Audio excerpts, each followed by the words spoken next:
Greetings and welcome to the Talk with History podcast. I am your host, Scott, here with my wife and historian, Jen. Hello.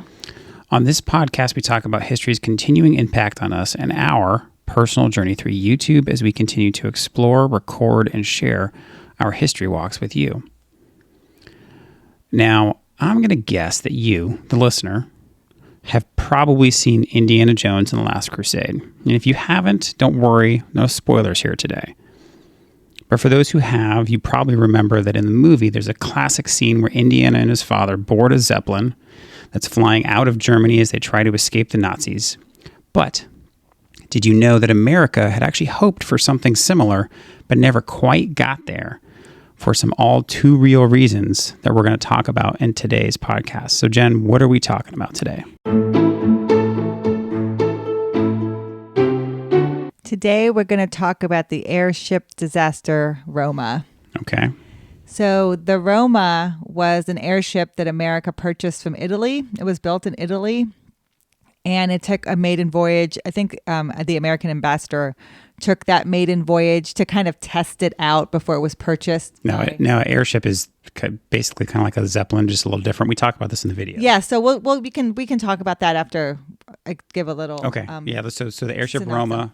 So the airship Roma, it was purchased by America from Italy. It's why it's named Roma, because it was built in Rome. Sure. And the American ambassador took the maiden voyage trip with it from Rome to Naples, back to Rome, and everything seemed great. Good old, testing was done, and they said, yeah, we'll buy it. And they spent a good amount on it. I think, what did we talk about in the... I think by today's standards, it'd be like $2 million. Yes, like it was inflation, stuff like that. It was a hefty sum. Yeah. And but what happened was, instead of flying it, so they had purchased this airship, and we'll talk about the different types, for transatlantic travel, so back and forth across the Atlantic. And at the time, yes, it was the largest that the Americans had ever owned. It was the largest, and it could be good for that type of travel. It goes like a mile a minute, and it could do something like that. Relatively safe. Fly up above the weather, you'd be relatively safe. Yeah. But instead of flying it to America after purchasing, they pack it up. They take it apart, they pack it up, and then when it finally gets to America and they unpack it, because it's taken across on a ship, so of course not quickly, the skin has mildewed and deteriorated. And the engines never quite run right. So they actually replace the engines. And they don't even have it for very long. So it's purchased in November of 1921. It actually crashes in February of 1922. Oh my gosh. So like a matter of 4 months, it's in operation. And even in those 4 months, they had to replace the engines. Things were just going wrong with it. And it was actually like a pretty decent deal. Like when I made this video, I actually found old video clips of the Roma. So it was a big deal back then to get this over here. This was a big deal in aviation, because we have both been to bases where you see dirigible hangars. And for militaries to build these huge dirigible hangars, that they put a lot of effort and money into this program. Yeah. And that's why I think they try so hard to get it to survive. But it's disaster after disaster. So in the Roma's case, it was filled with hydrogen. Yep. Just like the Hindenburg. But, and then, I'll talk about the disaster that happens, but the major change that happens with the Roma is that's when America changes its air from hydrogen to helium. And you said that's largely because hydrogen's obviously flammable. Hydrogen's flammable, but the big reason why they use it is because it's cheap, and you can find it pretty easily, where helium is expensive and rare. And I know we probably like, and that's not rare. You can go get balloons filled up, but it's compared to hydrogen, right? It's rare. And so it would just be easier to use it. And I guess people just figured, it won't light because we won't keep any flames by it or anything hot by it. But in every instance, it usually it's coming down to the ground and ignites. That's what happens in the Hindenburg as well. So that's what happens in the Roma. Yeah, it was interesting, right? You talk about, us being in the military, and we've seen dirigible hangars. Mm-hmm. And, I'm seeing these videos as I'm making, I'm seeing old videos as I'm making the video for us, for YouTube. And, America had really invested and really said, like, aviation is important. This is the next step, and we're going to do a lot towards it. And a fun little aside about, I always think about this when I think of Zeppelin or dirigible hangars, is if anybody's ever seen Mythbusters. Yes. The Mythbusters out in California in the San Francisco area, they used to use the dirigible hangars at Moffett Field all the time. Because it was a giant empty space where there was no wind. You could control. And I think one of the things they tried to do in one of the hangars we saw was the lead balloon. One of the episodes they tried to do for Mythbusters, that they tried to get like the thinnest lead kind of material they could to try and float an actual lead balloon. Yes. I don't remember what the outcome was. I don't remember either. But they used them often because they did a couple different experiments in there. And that just thinking about that now as we talk about it, like we were all in on aviation. Yes. I mean, they're gigantic hangars. When you think of a hangar today and you're like, oh, a hangar's big. But when you see a dirigible hangar, for one aircraft. You see a dirigible hangar. Yeah. There's no questioning. That's a dirigible hangar. Yeah. And it's interesting because I'm a naval aviator, and if you know anything about wings, naval aviator wings, the dirigible wings are just one side of the wing. Oh, I don't think I knew that. So we always would make fun because we never knew anyone who went the dirigible route. I think that was very early 40s and 50s when this, maybe even the 30s, because by 38 the program was pretty much squashed. Yeah.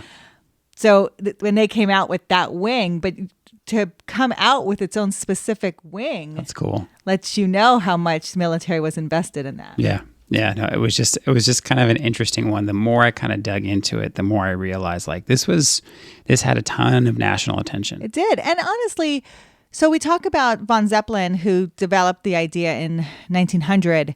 It's a very plausible idea, right? You get high enough, you can drop bombs from a high enough distance, and you would be relatively safe. So von Zeppelin was like the German chancellor or somebody or other that came up with the idea of like dropping bombs from a Zeppelin. For war. Get high enough and you can drop bombs.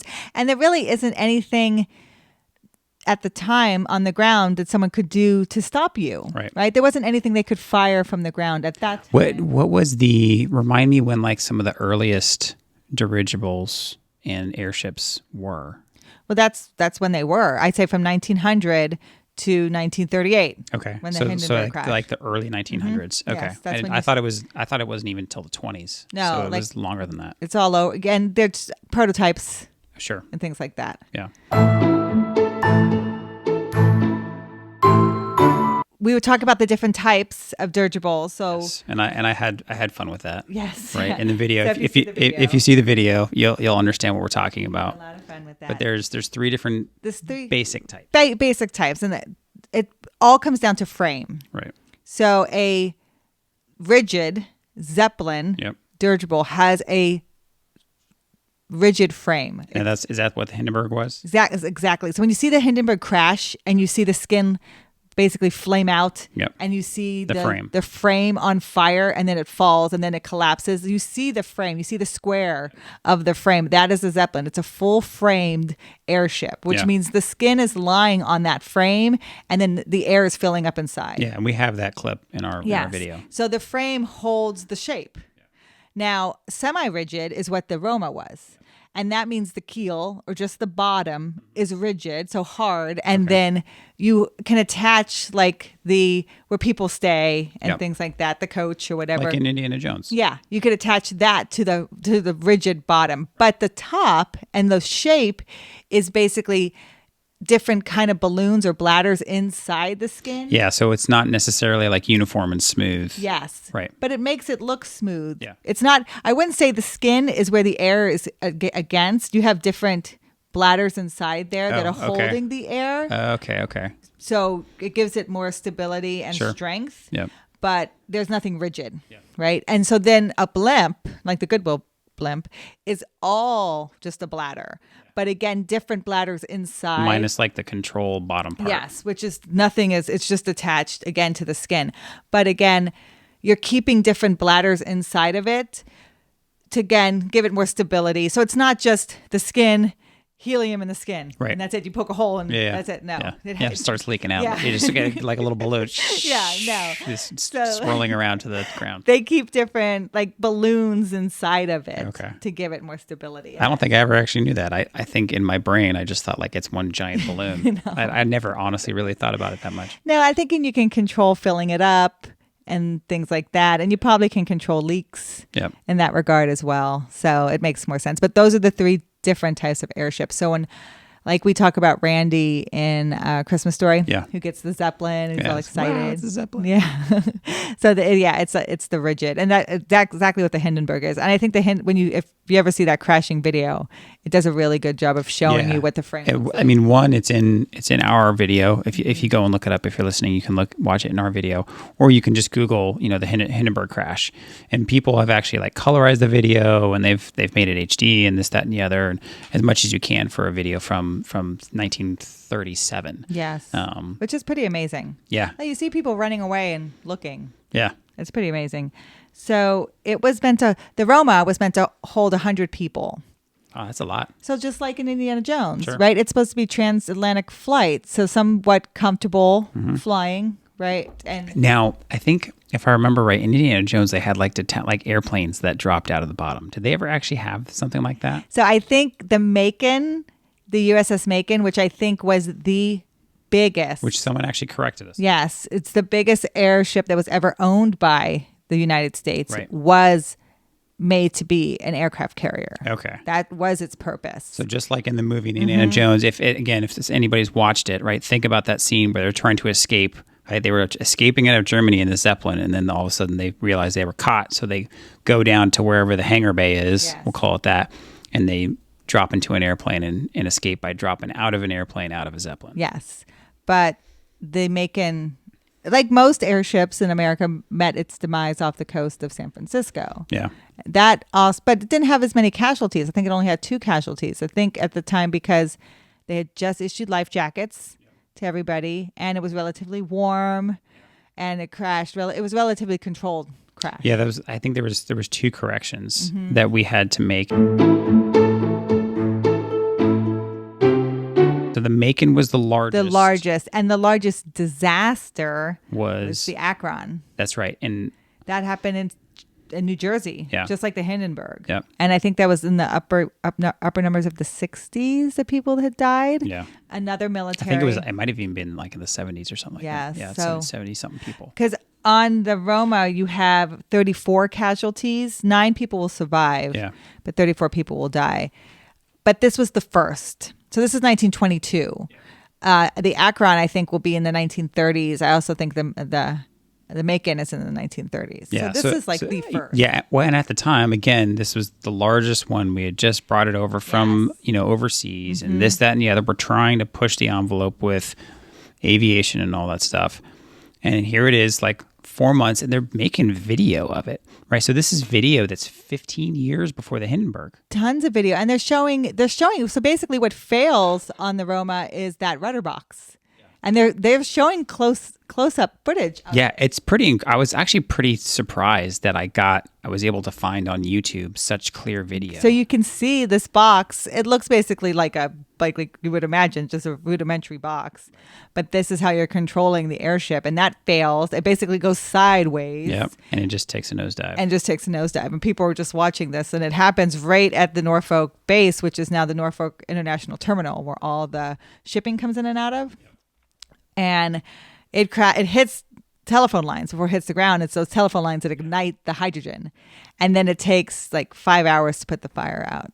So, and there are different fire stations that respond. And the marker that we go to in the video is at one of those fire stations. Yeah. So that's why the marker is there. It's not. Yeah. And it's funny that I drive by it literally every day on my way to work. And I had never known it was there. So this is one of those kind of cool circumstances where there's history just right practically in our backyard that I'm driving by every single day on the way to work, and you tell me where it is, and I'm like, oh yeah, there's a Starbucks like 20 feet from there, and then there's the fire station, and then a quarter mile around the corner is my base. So yes. So it was purchased for $184,000. So today it would be $2.7 million. Yeah. So a good chunk of change. Yeah. And so we talked about 34 people were killed, 8 were injured, 3 escaped. I thought a neat point that you brought up was like even today, when construction crews are like digging or they're building a house, they still find pieces from the Roma. They like do. Screws or bolts or some sort of metal piece. I mean, think of this huge airship crashing. It was 400 and something feet long. Yeah, 410 feet long, 82 feet wide, 92 feet high. Yeah. Like, it's pretty big. Yeah. And Langley still has a road named Roma Road after the Roma. Yeah, so think 400 feet, that's a football field and more, and then some, right? So think of an entire football stadium essentially being filled up with an airship. Yeah, or with hydrogen. Yeah. A flammable air. Yeah, and back then they were probably smoking, right? They were probably sitting there smoking down below like, oh, this is just fine. I mean, everybody did, right? They didn't even think about it as a safety hazard. Yeah. But the Roma's largely forgotten now because the Hindenburg, when people think of airships, they think of the Hindenburg.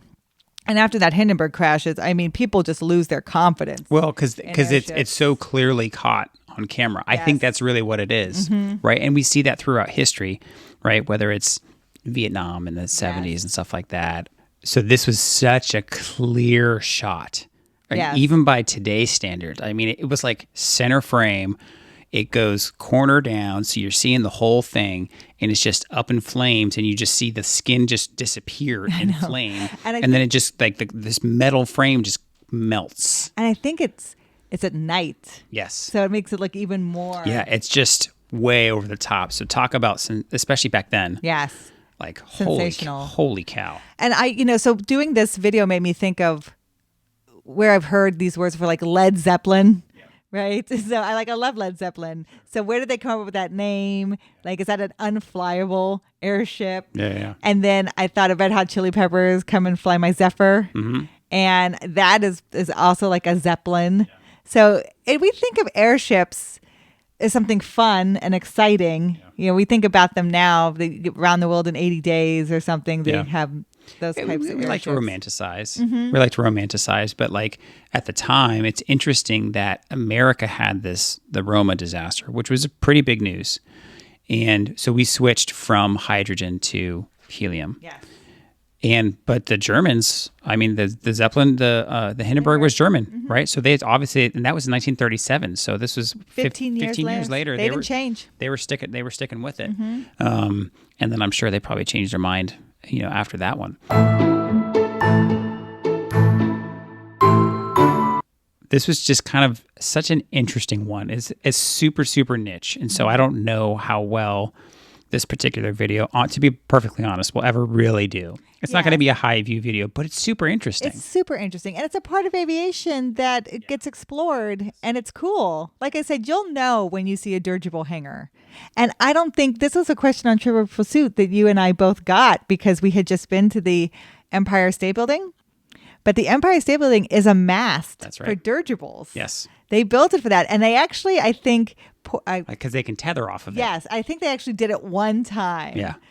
Probably in the 20s when people still flew them. Yeah, that guy probably got his wings. Right? He was doing his quals, right? Yep. He's like, okay, we're going to tether to the top of the Empire State Building. Yes. But that's what that is. It's a mast for dirigibles. Yeah, that's really cool. Well, again, this was a super fun one, and this is a short video, and I think this will be a shorter episode for us today. But as you mentioned in the video, aviation has the saying that their manuals are written in blood, and that's because of the experience and the crashes from the past, like with the Roma. And the Airship Roma crash was one of the earliest examples of that. But don't forget that we can look back on these earliest of aviators and know that they were doing things that no one had ever done, which is not something that everyone can say. So again, thank you for listening to Talk with History podcast, and please reach out to us at our website, talkwithhistory.com. But more importantly, if you know someone else that might enjoy this podcast, please share this with them. Especially if you think that today's topic would interest a friend, shoot them a text and tell them to look up the Talk with History podcast, because we rely on you, our community, to grow, and we appreciate you all every day. We'll talk to you next time.